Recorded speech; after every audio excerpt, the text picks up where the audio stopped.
What up, YouTube? Keeper C here. I just wanted to do a quick video. Lately I've been sending a lot of letters to my congressmen and my senators and even my sheriff. And I just figured I'd do a quick video and read this letter that I sent to my sheriff and read the letter that he sent back. And hopefully it'll, encourage some of y'all to do the same. It's pretty important that we let these people know how we feel and where we stand on this topic. It's very important, and we need to speak out. So, here goes. Dear Sheriff, I'm a longtime resident of Brevard County. For the most part, the only time I wasn't living here was when I was serving in the Army as a military police officer. I'm writing this email to voice my concerns over the unconstitutional attack on the Second Amendment right of the American people. I've contacted my congressmen and my senators many times to voice my opinion on this topic. I'm now contacting you to ask that you will stand with the Constitution, the American people, and the people of Brevard County in defense of our God-given rights. As a military police officer, I got the chance to see firsthand, as I'm sure you have as well, that bad people will do bad things regardless of what the law says. By attacking the Second Amendment, all that is being done is taking away the ability of the American people to defend themselves, their homes, and their families. When I was serving as an MP, 9 out of 10 times when I was sent out to a call, by the time I got there, the crime had already been committed, and the damage was already done. But if that person had the means to defend themselves, more times than not, that person was able to stop the criminal before any real damage was done. Sheriffs across the country have been standing up for the rights of the people who live in their counties, and I respectfully ask that you will do the same. I was taught that it is our job to protect the God-given rights outlined in the Constitution, not for ourselves, but for our children, so they can enjoy the same rights and freedoms that we have, and to teach our children that one day it'll be their job to protect the rights for their children, and so on and so on. I thank you for all you've been doing for the people of this great county. And I thank you for taking the time to read this email.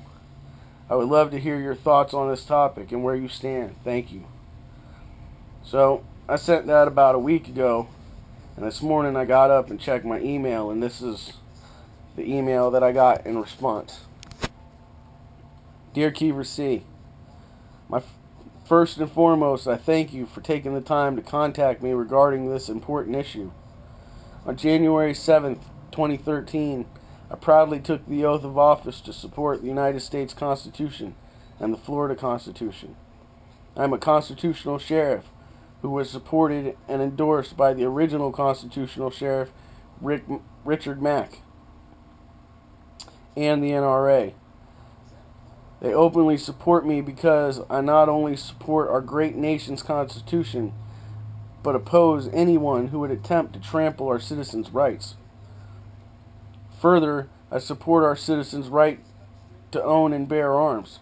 I shall always uphold this important oath and include supporting the Second Amendment of the Constitution. The right to bear arms is fundamental to our individual freedom and is deeply rooted in the American way of life. That is my position. Always has been, always will be. This week I attended a meeting with the majority of the sheriffs in the state of Florida, and I'm proud to tell you that during this meeting we unanimously voted to have our Florida Sheriff's Association announce our collective opposition to any illegal gun control measures that threaten our Second Amendment rights. The announcement is a unified measure of all the sheriffs in the state of Florida and, in my opinion, sends a resounding message. Please know that I will closely monitor this concerning issue and stand ready to serve as your Brevard County Sheriff.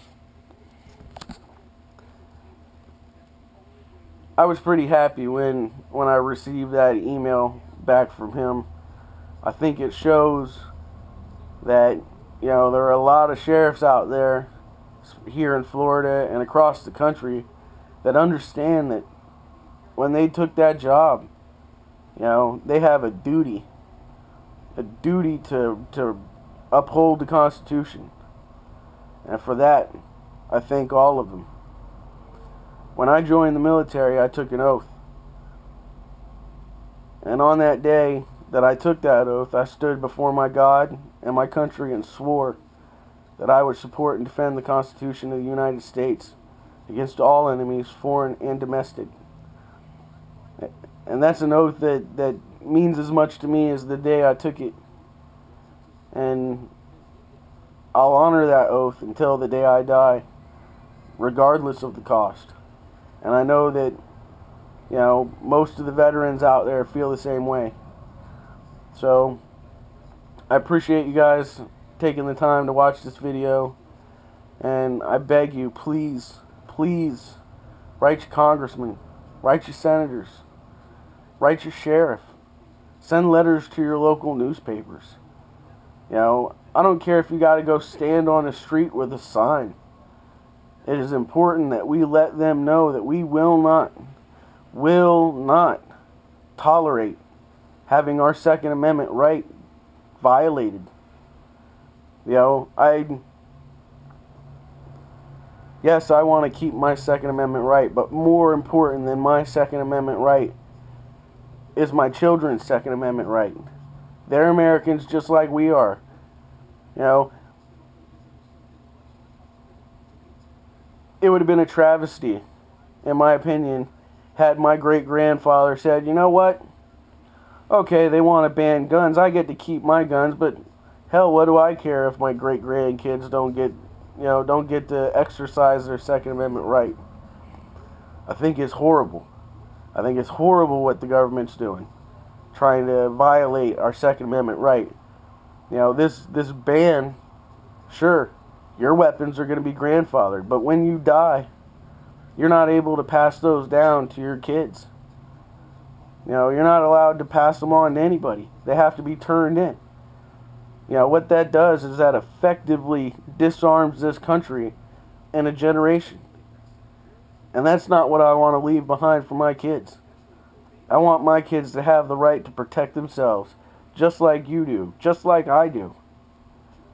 You know, the government comes out and says they want to ban all these guns to protect the kids. Well, what about when my kid's an adult? Are they going to protect him then? I don't think so. So it's very important that we speak up and we let it be known that we will not comply. We will not stand by and let our constitutional rights be violated. Without the Second Amendment, there is no Constitution. If you do not have the ability to defend your constitutional rights, they're gone. Without the Second Amendment, there is no First Amendment. There is no Fourth Amendment. There is no 10th Amendment. There are nothing. It's gone. So it's very important that we step up, all of us, and tell them we will not comply. I thank you for taking the time to listen to this, and please, please, do your part. Let's try and save this thing that we all love. You know, let's pass this on for our children. Thank you.